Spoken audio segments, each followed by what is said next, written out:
하나님 말씀 에베소서 요한계시록 2장 1절에서 5절입니다. 신약성경 400페이지입니다. 요한계시록 2장 1절에서 5절까지 에베소 교회의 사자에게 편지하기를 오른손에 7 별을 붙잡고 7 금촛대 사이에 다니시는 이가 가라사대 내가 내 행위와 수고와 내 인들을 알고 또 악한 자들을 용납지 아니한 것과 자칭 사도라 하되 아닌 자들을 시험하여 그 거짓된 것을 내가 드러낸 것과 또 내가 참고 내 이름을 위하여 견디고 게으르지 아니한 것을 아노라. 그러나 너를 책망할 것이 있나니 너의 처음 사랑을 버렸느니라. 그러므로 어리서 떨어진 것을 생각하고 회개하여 처음 행위를 가지라.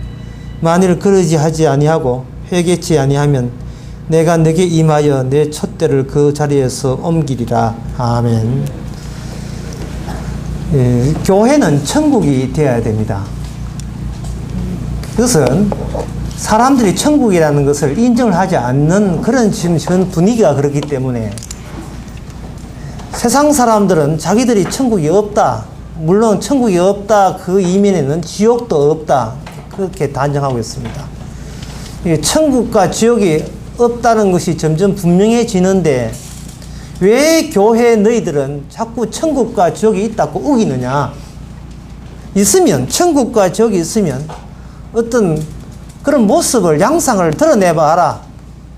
이렇게 나오게 말하는 겁니다. 따라서 그것이 우리를 귀찮게 한다고 생각하지 마시고 불신자들이 그런 식으로 도전하고 시비 거는 것을 하나님께 감사해야 됩니다. 왜냐하면 자기에게 뭔가 천국이 있음을 보여줄 그런 사명 같은 것이 교회에게 부여가 됨으로 말미암아 우리가 자기가 성도라는 것을 가볍게 여기지 않을 수 있는 그런 기회가 되기 때문에 그렇습니다. 남들이 주시한다 이거죠. 남들이 보고 있다 이거죠. 천국이 있다고 우기는 너희들이여 천국이 어떠함을 너의 모습을 통해서 우리에게 전달해 달라. 이러한 요구가 우리 외곽에서 주어질 때 그걸 너무 번거롭게나 그걸 아주 미워할 것이 아니라 성도의 운명이라는 것은 바로 천국에 있음을 보여주는 그러한 값진 운명이구나, 인생이구나. 그걸 자랑스럽게 여겼어야 되는 겁니다.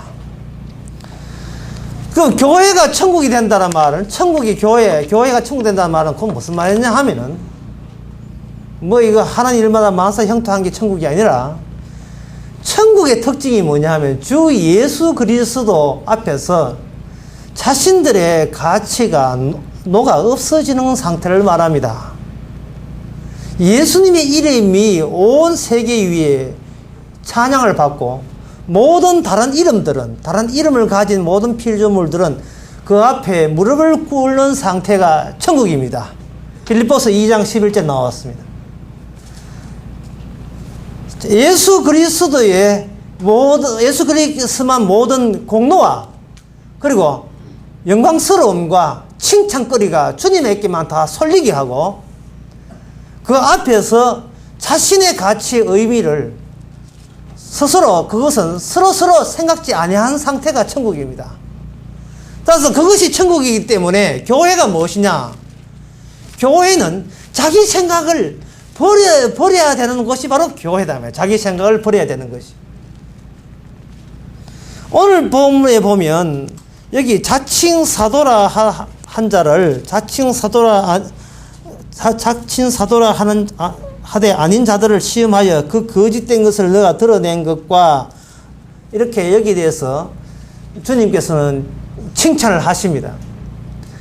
예수님께서 이 교회에서 이런 칭찬을 하시는 것은 여기 1절 끝에 보면 그 7 금촛대 사이에 다니시는 이가 가라사대 이래 되어 있어요.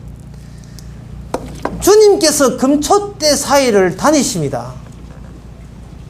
이 금촛대 사이사이를 다니신다는 말은 여러분 학교 때 그 중간고사나 학기말 시험, 기말 시험 칠 때 시험 감독하는 선생님께서 애들 책상 다 띄어놓고 해놓고 띄어놓은 책상 사이를 다니시지요.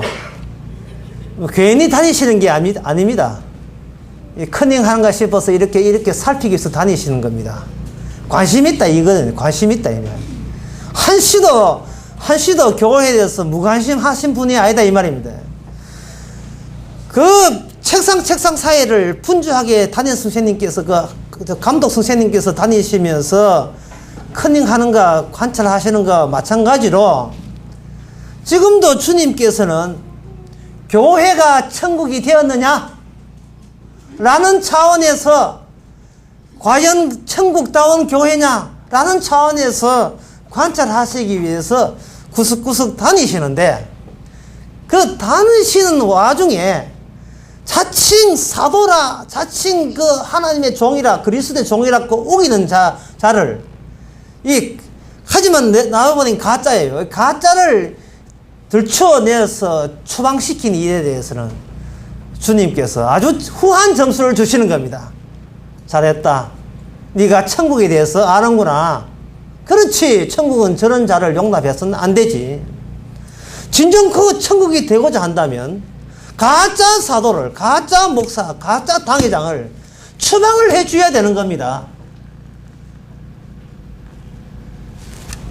여러분, 뭐, 주보 뒤에 그 보시는지 안 보시는지 내가 저는 안 볼 걸로 아예 기대하고 쓰지만, 그 주보 뒤에 이번 주 설교 요약한 데 보면, 뭐 거의 안 보시지만, 그 가끔은 보시면 이런 게 있어요.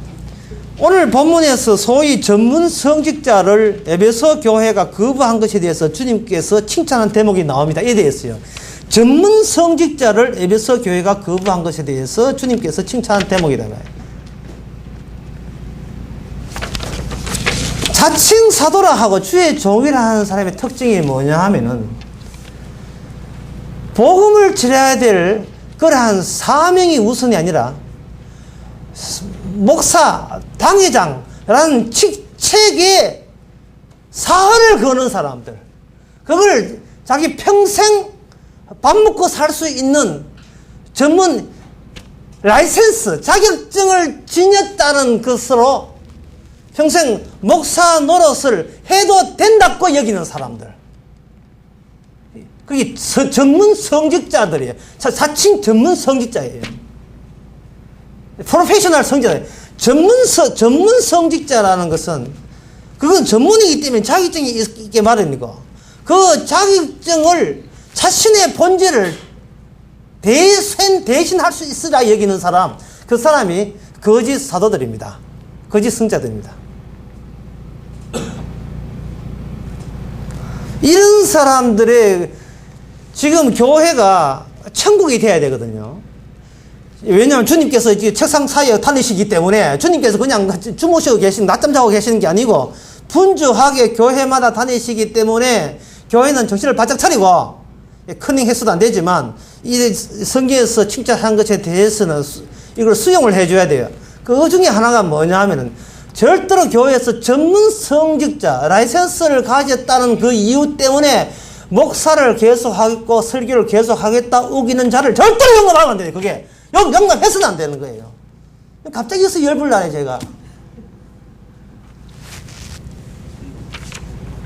이것은 교회에 십자가 지신 분이 한 분이어야 돼요. 교회에서 우리의 구원을 제공할 수 있는 토대가 되는 분은 한 분으로 계속해서 한 분이어 남아야 돼요.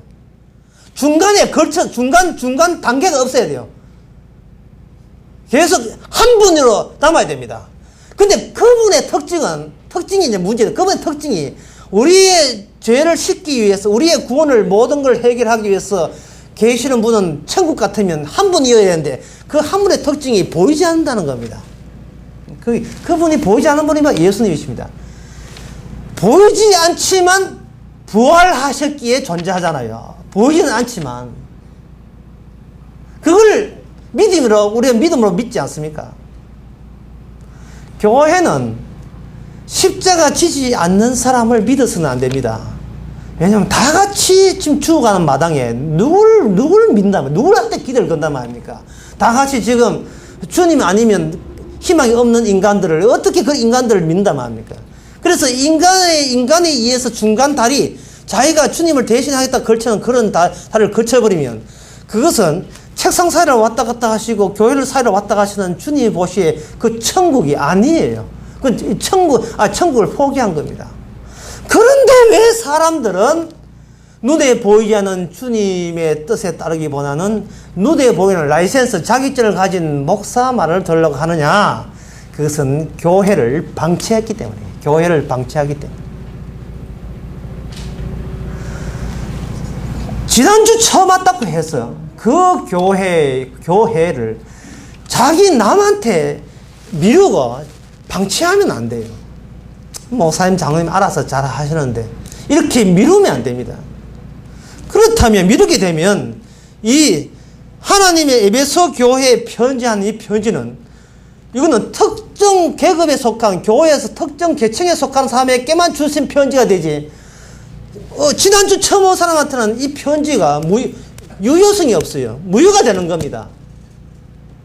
이 편지는 천사에 의해서 나에게 전달된 편지지 오래 믿은 사람, 중직자들에게 좀 대리해서 읽으라고 지키라고 준 편지가 아닙니다.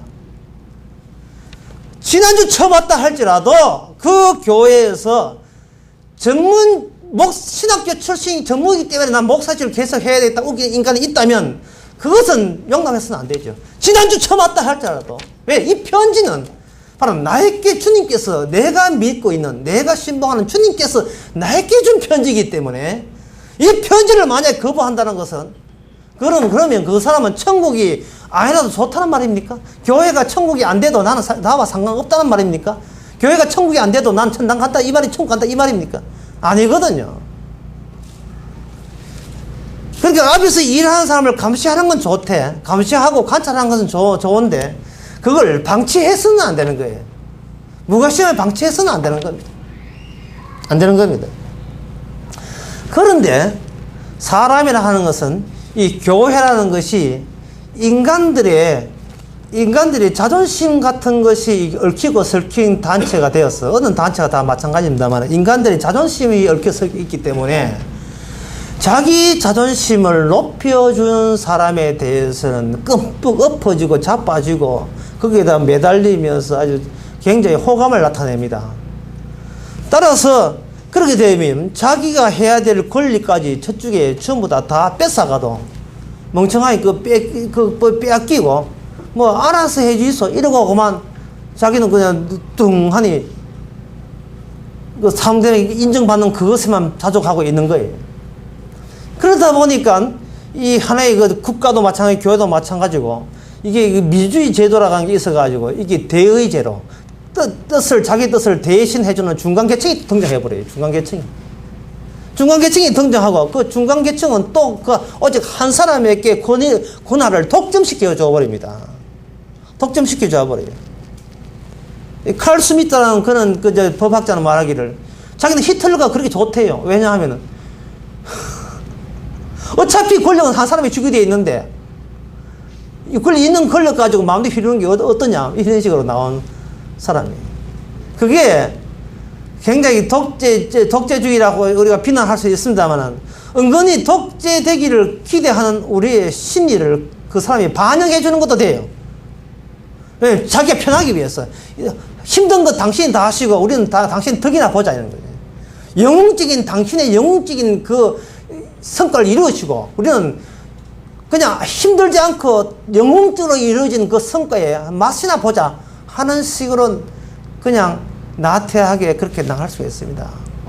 그러니까 교회가 된다는 것은 힘의 조직체인데 그 힘을 한 사람에게 전부 다 양도해서 그 사람이 쥐고 흔든 대로 따라가면 그냥 편하다 라는 식으로 교회가 되게 되면 그런 교회가 소위 부흥되는 거죠. 아니 카리스마가 있으니까. 그런데 제가 아까 이야기했듯이 지금 교회가 크냐 작으냐가 문제 아니라 이게 천국답냐 성답지 않느냐가 이게 운명을 좌우합니다. 이 운명을 좌우해요. 노아 홍수 때 방주 바깥에 있으면서 큰 소리 쳐봐야 그건 소용없는 일 아닙니까?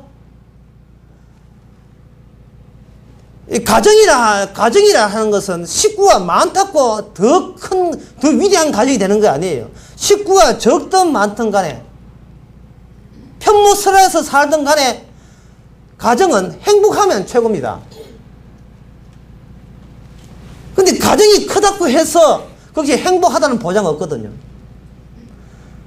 교회라 하는 것은 교회 사이에 지금 복도에 주님께서 지금 분출하여 다니시기 때문에 얼마나 인간의 가치보다도 주님의 십자가의 공로만 높이느냐, 거기에 몰두하고 관심을 쏟아져야 그게 교회인데, 사람들은 그냥 보이지 않는 주님은 보이지 않으니까 보이지 않는 주님보다도 보이는 어떤 조직체의 정치적인 그런 세력에 매료되어 가지고 그것이 자신의 자존심을 대신하고 나는 큰 교회 다닌다든지 자긍심을 그걸 대체하려고 하는 게, 난 큰 교회 어디 장로라든지 큰 교회 뭐 집사라든지 그만큼 신용도가 단단하다든지 이런 쪽으로 나온단 말이죠.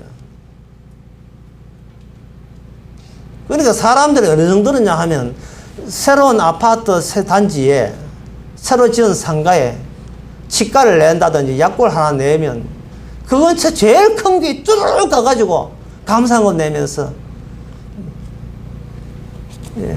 늘 푸른 약국 개업했습니다. 감상금 내고 또는 빛난 이 치과 꽉꽉꽉 개업했습니다. 감상금 내고 그걸 당구를 모으겠다는 게 당구를 모으겠다는 그런 심보죠.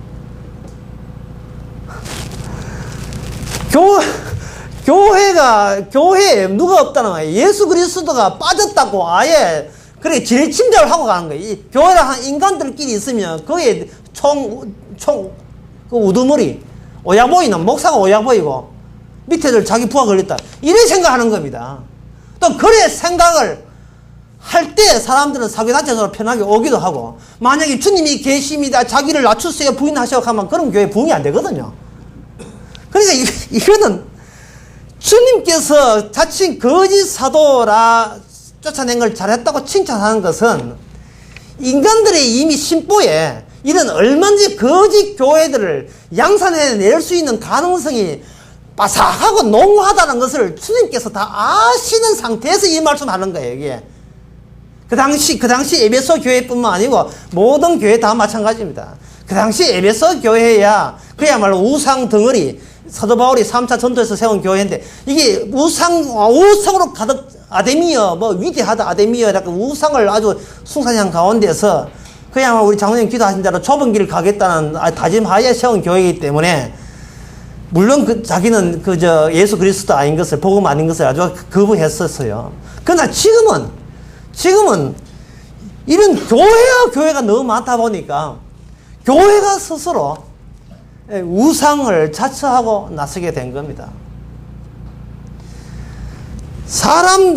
거짓 사도에 대해서 거짓 사도냐 사도가 아니냐 하는 것은 사도행전 20장에 보면 그 감독된 자의 특징이 뭐냐면 하나님의 자기 피로 사신 교회를 성령님께서는 감독자로 세워서 자기 양떼를 치게 했다. 이래 있습니다. 자기 양떼를 치게 했다.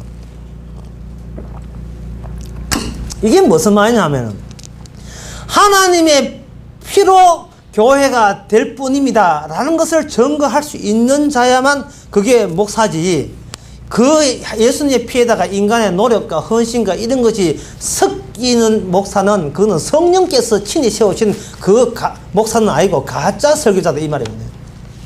여러분들이 잘 아시다시피 요한복음 10장에 보면 예수님께서 이 땅에서 목자와 강도를 구분해 지었습니다. 목자 따로 있고 강도 따로 있는데, 선한 목자 따로 있고 강도 따로 있는데 그 기준이 뭐냐, 그것이 우리가 궁금합니다. 그 기준이 뭐냐 하면 요한복음 10장의 그 14절 15절에 보면 그 기준이 이겁니다. 나는 선한 목자라 내가 내 양을 알고 양도 내 양을 아는 것은 아버지께서 아름같이 할 것이다. 그 기준이 뭐냐 하면 나는 양을 위하여 목숨을 버리노라 이겁니다. 양을 위해서 목숨을 버린다는 거죠. 그러면 강도는 뭐냐? 강도는 양이 자기를 위해서 목숨을 내놔라고 닥달내는 것이 강도가 되는 겁니다. 당신들은 죽더라도 나는 먹고 살아야 되겠다는 거예요. 이게 강도예요. 목자는 내가 죽는 거 개의치 않고 여러분들은 사세요. 이게 참된 선한 목자입니다.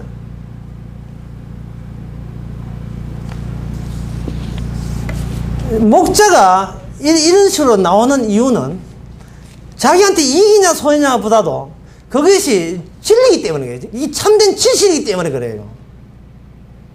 하나님의 말씀 자체가 그것이기 때문에 그런 겁니다. 그러니까 사람들이 얼마나 나에게 호영하느냐, 사람들이 나를 얼마나 추종하느냐, 이게 관심이 있는 것이 아니고 하나님의 진리가 뭐며 말씀이 뭐며 그에만 정신이 팔려 있는 사람.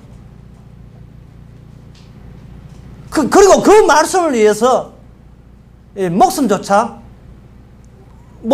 중요시 여기지 않는 사람. 그것이 선한 목자가 되었어요. 이 기준입니다. 이 기준을 요한계시록에 지금 그대로 적용을 주께서 시킨 거예요. 이러한 거짓 목자를 추방하고 이렇게 당부하신 것은 이 세상이 악마가 그냥 교회라고 무서워서 기피하는 그런 악마는 없습니다. 요즘 악마는 안 그래요. 교회냐? 삼키겠다고 덤비드는 교회입니다. 따라서 교회에서 어떤 직분을 세워놓았다고 다른 사람이 그걸 안심하면 안 돼요. 이제는 우리는 참된 교회다, 복음을 아는 교회다, 안심하지 마시고 우리들 자신이 늘 긴장해서 그 교회를 지옥 가는 교회로 여러분 전되지 않도록 여러분 방치하면 안 돼요. 근데 오늘 본문에서 여기 책망할 게 또 나옵니다. 근데 그거에 대해서 칭찬했고요. 책망할 게 뭐냐 하면 5절에 보면 너희가 처음 사랑을 버렸느니라. 그러므로 어디서 떨어진 것을 생각하고 회개하여 처음 행위를 가져라. 이렇게 되어 있습니다. 여기에 처음 사랑을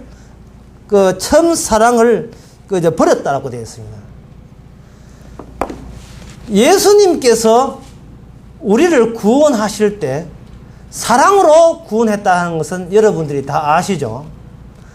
그런데 만약에 이제 거짓 사도를 쫓아내고 또 칭찬도 받고 훌륭한 소리를 듣게 되면 그다음부터 거짓 사도를 쫓아낸 그 행위 자체가 자기를 우쭐대게 만드는 그러한 또 근거가 돼요. 토대가 돼요.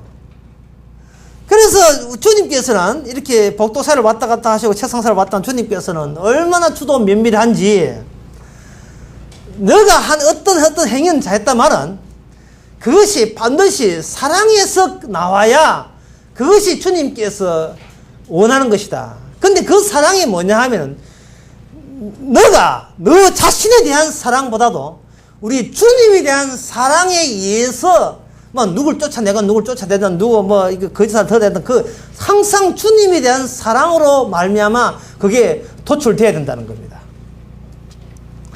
저는 이 주님에 대한 사랑 참 이것만큼 성경에서 해석하기 어려운 대목이 없다고 봅니다. 왜냐하면 사랑이기 때문에 행위가 아니거든요. 이건 사랑이란 말이에요. 사랑은 아무리 동일한 행위를 해도 사랑 없는 가운데서도 똑같이 그 사랑을 모방할 수 있고 흉내낼 수가 있습니다. 사랑은 행동 가지고 파악이 안 돼요. 그래서 이 사랑이라는 게 어려운데 원래 사랑이라는 것은 우리한테는 없습니다. 이걸 여러분 아셔야 돼요. 우리가 하나님을 사랑한 게 아닙니다. 우리한테는 사랑이라는 게 나올 수가 없어요. 왜냐하면 우리는 우리 자신을 따듬는데 정신이 팔려있는 사람입니다. 바깥에는 공기와 하나님께서 햇빛 주시고 비를 내리시고 우리에게 거주할 집을 주시고 먹을 양식을 주시고 농사 지면 농사 잘 되게 하시고 아무리 하나님께서 은택과 은혜를 줘도 우리는 그런 것들을 모아서 뭘 하는데 완전히 그걸 투자를 하느냐 하면 나의 잘남과 훌륭함과 위대함을 견고하게 만드는데 거기다가 다 소비시키고 마는 거예요. 주님 덕분에 잘 되었습니다 말은 하지만 정작 그거는 하나의 예의 범절에 지나지 않고 주님에 대한 하나의 예의 범절, 기본적인 상식의 선이고, 정작 사랑은 여전히 나에 대한 사랑에서 벗어날 수가 없습니다. 인간은. 그걸 어떤 학자들은 그걸 전체성이라고 하는데, 전체주의 알죠? 전체를 통합하는 거. 사람은 태어날 때부터 자기밖에 모르기 때문에 어떤 친구를 만나든 어떤 교회를 다니든 자기가 어떤 직분을 가졌든 그런 것을 괴물처럼 삼켜가지고 삼키는 삼킬수록 자기의 존재가 적극 영역이, 자기의 힘의 영역이 넓혀지는데 또다시 그것을 다 소비시키고 말한 거예요. 그저 자기 영역, 자기가 거기서 황제가 왕이 되고 신이 되고 절대 신이 되고 내 영토를 넓히고 확장시키고 자기의 그 권한을 교회에서 많이 번지게 해가지고 자기 사람들이 많게 하고,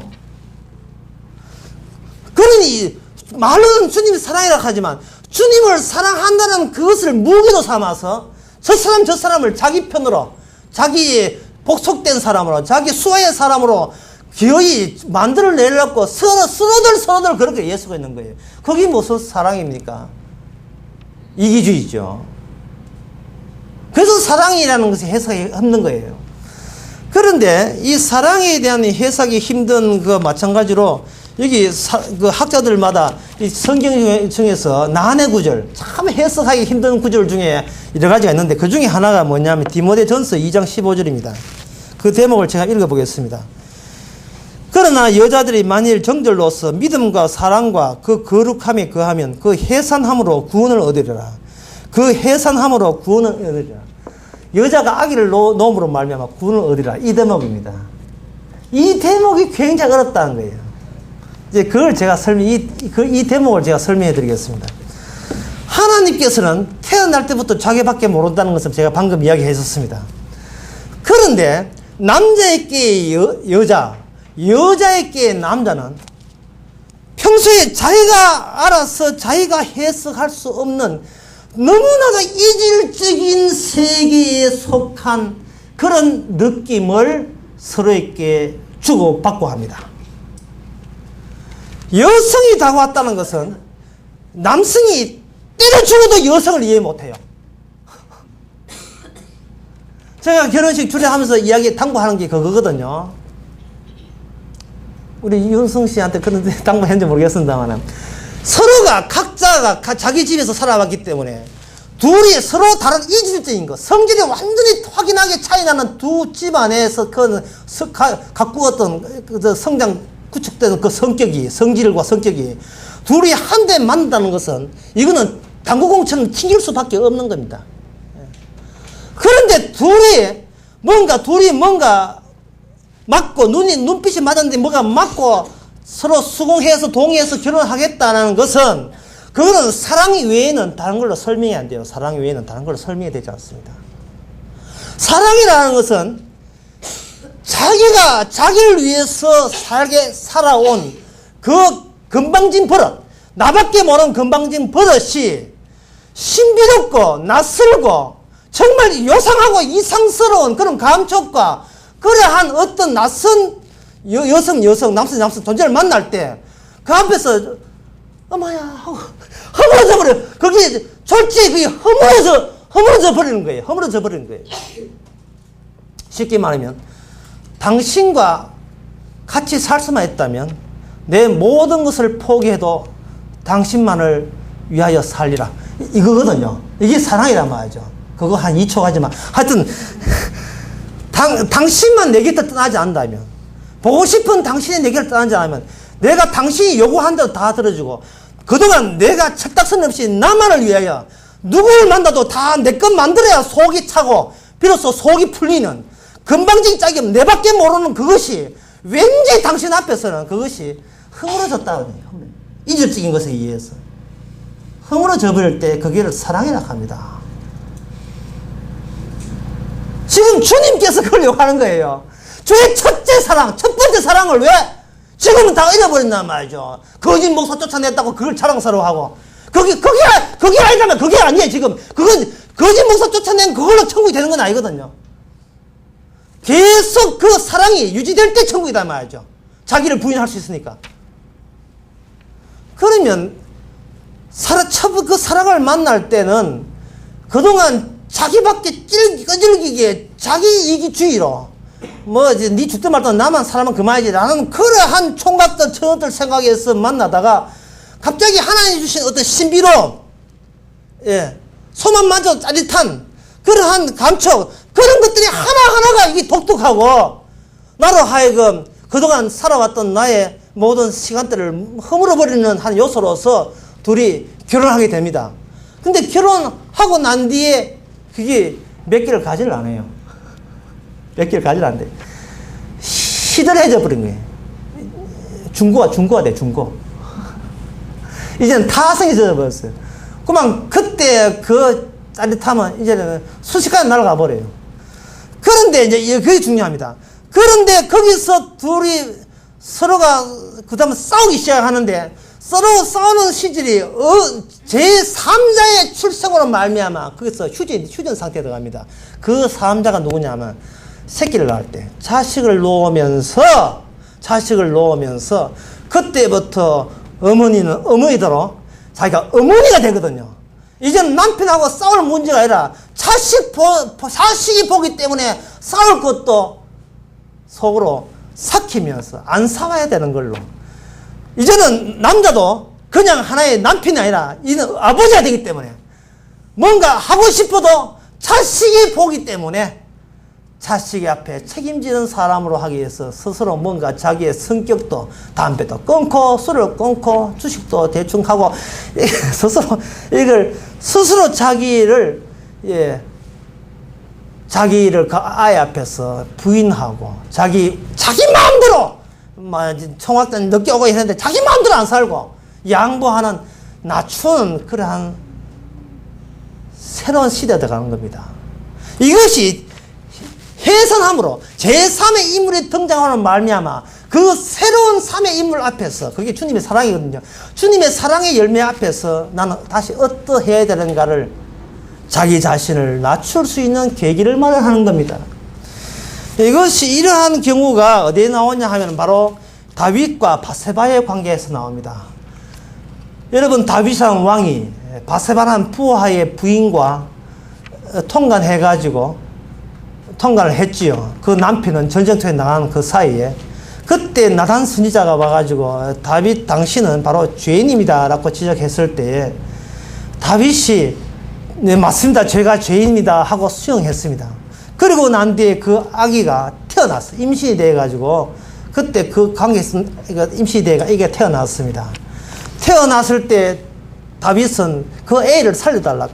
죽어야 될 것은 내지 왜 죄 없는 아이가 죽어야 되느냐. 싫으면 죽어가고 있으니까 죽을 것은 납니다. 애를 죽이지 마세요 라고 사정 애걸복걸 하면서 하나님께 기도합니다. 그런데 그 아기가 그만 죽고 말죠. 그걸 통해서 주님께서는 이 다윗을 살리기 위해서 예매한 아무 죄도 없는 오히려 죄값을 대신 진 그 아기가 내 죄를 씻어주기 위해서 대신 죽었다는 의미로 받아들이죠. 그 애가 죽음으로 말미암아 살기는 내가 담뿍 살았는 거예요. 그 전까지는 뭐냐, 다윗은 내 악이니까 내가 책임지고 살려야 되겠습니다. 자기 소유의 악이라 봤는데 그 아이가 죽고 난 뒤에 다윗은 다시 그 애에 간통한 그 바세바와 관계를 해서 여드디야 하나님이 사랑한다는 이름에 솔로몬을 낳습니다. 솔로몬은 더 이상 다윗 본인의 아기가 아니에요. 이건 뭐냐 하면 하나님께서 이제 너의 모든 죄를 청산했다는 증거로서 정식으로 그 바세바를 다윗의 부인으로 하나님께서 새로 가입시켜 주신 사랑의 증거로요. 사랑의 증거로서 그 아기 솔로몬은 바세바의 사랑의 아기예요. 자기 아기가 아니고 사랑의 아기, 바세바의 아기가 되는 겁니다. 그렇게 함으로 말미암아 마태복음 1장에 나온 족보가 14대, 15대, 14대인데 세례 보면 귀찮은 사람은 안 세례받겠지만 저는 세례받거든요. 14대, 15대, 14대인데 어떻게 중간에서 15대가 되느냐 하면 다윗이 솔로몬을 낳는 것이 아니고 우리아의 아내에게서, 우리아라는 남자 이름 들어가요. 보통 다윗이 솔로몬을 낳은 것이 아니고 우리아의 아내에게서, 그렇게 바세바의 남편이 다윗이 아니고 바로 죽은 우리아가 남편이 낳은 거예요. 여전히 우리아의 아내에게서 솔로몬을 낳고 되는 겁니다. 그래서 그거는 빼쁘고 세세면 14대 14대 10세 합해서 42대입니다. 마태복음 1장에 나온 대로 그거 되는 거예요. 이것은 결국 뭐냐 하면은, 사랑이라는 것은 주님의 주신 사랑으로 교회가 계속 교회되는 것이지, 교회를 그냥 놔둬버리면요, 교회 전체 자체가 자기의 자존심을 옹호해주는 하나의 바깥 조직체가 되어버려요. 그래서 그 교회가 나를 우시우시하 위해주면 교회 다니고, 교회가 나를 무시하면 교회 안 나오고, 교회에서 나의 건질 것이 없으면 교회 안 나오고, 그래 되어버린다고. 그래서 이거는 장로 투표 할 때 문제가, 장로 투표 떨어지면 교회 안 나오고, 거저 투표 떨어지면 교회 안 나오고. 그런 의미에서 우리도 교회 투표 한번 해봐야 돼. 떨어지면 교회 나오나 안 나와? 지금 교회의 복되는 주님께서 다니십니다, 지금. 거짓 목사 쫓아낸 게 잘한 게 아니에요. 인간이 얼마나 내 밖에 모른다는 거. 교회 전체가 나를 위해줘야 나는 그 교회에 다닐 맛을 나겠다는 거. 그것이 얼마나 그걸 세월이 가면 갈수록 그걸 절실하게 우리는 느껴야 되는 겁니다. 그걸 느껴야 돼요. 나 안 그렇다. 안 그럴 수가 없어요. 하나님께 사건을 만들어주기 때문에 그게 들통나게 되어 있습니다. 하지만 그 들통날 때마다 바로 이런 내가 주님을 사랑한 것이 아니고 주님께서 십자가 사건을 통해서 이미 사랑을 확정했다는 사실. 주님께서 사랑을 이미 도장을 찍었어요.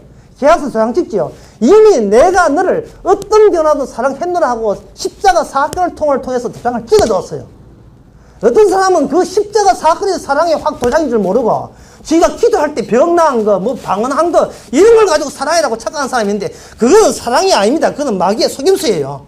그런 것은 거짓 목사들이 그 사람들 가지고 놀 때 하는 수법들임이에요. 거짓 목사냐 거짓 목사냐 하는 것은 오직 진짜 사랑이 확정되는 십자가 사건과 복음만 전파해야 그 진짜 참된 목사예요. 십자가 사건만 전하는 목사만 참된 목사라고 우기는 목사도 주의해야 됩니다. 그것도 주의해야 돼요. 어쨌든 지금 보이지 않는 분이 지금도 촛대살이를 다닐 수 있다는 거.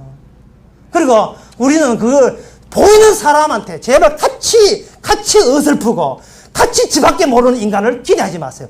내가 저 사람을 나를 사랑하는데 왜 저 사람을 이렇게 잘해준데 와 목사가 나를 이렇게 헌금도 많이 있는 목사를 안 하죠. 이런 식으로 우리 교회는 해당도 안 되지만 하여튼 이런 식으로 자꾸 보이지 않는 사람한테 기대를 걸 게 아니라 보이지 않는 분이 이미 십자가 사건으로 첫사랑을 다 보여줬습니다. 나올 수 없는 사랑을 십자가만 바라볼 수 있도록 우리를 낮추는 그 사건들이 지금 교회를 아직도 우리가 다녀야 될 이유인 것입니다. 기도하겠습니다. 하나님 아버지, 참 우리 자신들이 조금만 잘하는 일 하면 으쌰으쌰 하면서 자기 자랑하기에 분주하고 조금만 못나면 낙담납담을 해서 누구 탓하고 결국 자기밖에 모르는 소심한 인간입니다. 하지만 주님께서 웬 은혜인지 웬 축복인지 그 십자가가 강도조차도 구원하는 그 십자가가 장유조차도 구원하는 그 보혈의 피가 저희에게 해당이 됨을 믿게 하시니 감사합니다. 저희들 사람 믿는 것이 아니라 주님의 십자가 피 믿어 사오니 이제는 낮추면서 교회가 천국 속에서 천국을 바라보면서 방치 않는 저희들 되게 하옵소서. 예수님의 이름으로 기도합나이다. 아멘. 다 같이 일어나